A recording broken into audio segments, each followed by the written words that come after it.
নমস্কাৰ পুনৰ নতুন এটা ভিডিঅ' লৈ আপোনালোক সকলোকে স্বাগতম জনাইছোঁ। আজি আমি আপোনালোকক জনাম যে ইউটিউবত কিমান ভিউজ আহিলে কিমান টকা ইউটিউবাৰসকলে লাভ কৰে।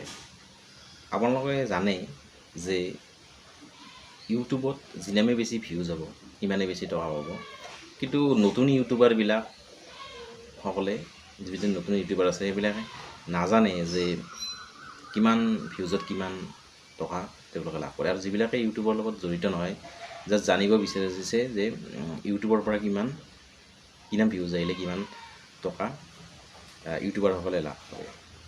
এতিয়া ইউটিউবাৰবিলাকৰ অকল যে আপোনালোকে ইউটিউব ভিডিঅ'টো চাই তাৰ যিখিনি তেওঁলোকে উপাৰ্জন কৰে সেইটোৱেই নহয়, ইয়াৰ বাহিৰেও তেওঁলোকে অন্যান্য ইনকাম চ'ৰ্চো থাকে।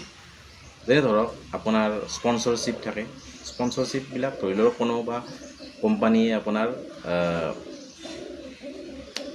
কিবা ব্ৰেণ্ড এটা প্ৰমোট কৰিব দিলে, তেতিয়া সেই ব্ৰেণ্ড প্ৰমোট কৰাৰ কাৰণেও তেওঁলোকে পইচা লাভ কৰে।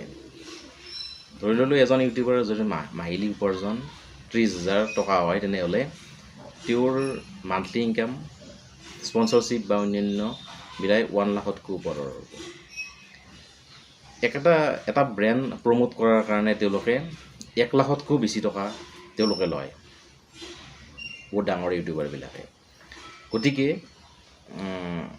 ইউটিউবত অকল যিখিনি ভিউজ আহে সেইখিনিৰ উপাৰ্জন তেওঁলোকৰ নহয়, তাৰ বাহিৰেও অন্যান্য ইনকামো তেওঁলোকৰ থাকে, যিবিলাক বিজ্ঞাপনবিলাকৰ জৰিয়তে তেওঁলোকে পায়। তো সাধাৰণতে আপোনালোকে যিবিলাক ইউটিউবত ভিডিঅ' দেখে তাৰ মাজে মাজে যিবিলাক তেওঁলোকে কিছুমান এপ প্ৰমোট কৰে বা বিভিন্ন ধৰণৰ কোম্পানী প্ৰমোট কৰে, সেইবিলাকৰ জৰিয়তে তেওঁলোকে বহুতো টকা তেওঁলোকে লাভ কৰে। এতিয়া জানো আহক যে ভিউজ হিচাপে এজন ইউটিউবাৰে কিমান টকা লাভ কৰে। ধৰি লওক 2000 ভিউজ এটা ইউটিউব ভিডিঅ'ত আহিছে, তেওঁলোকৰ ভিডিঅ'ত আছে, তেতিয়া 85 টকা পাব। আৰু 10,000 ভিউজত পাব 390 টকা। 1 লাখ ভিউজ আহিলে 4,342 টকা পাব। 10 লাখ যদি ভিউজ আহে তেতিয়া 42,350 টকা পাব।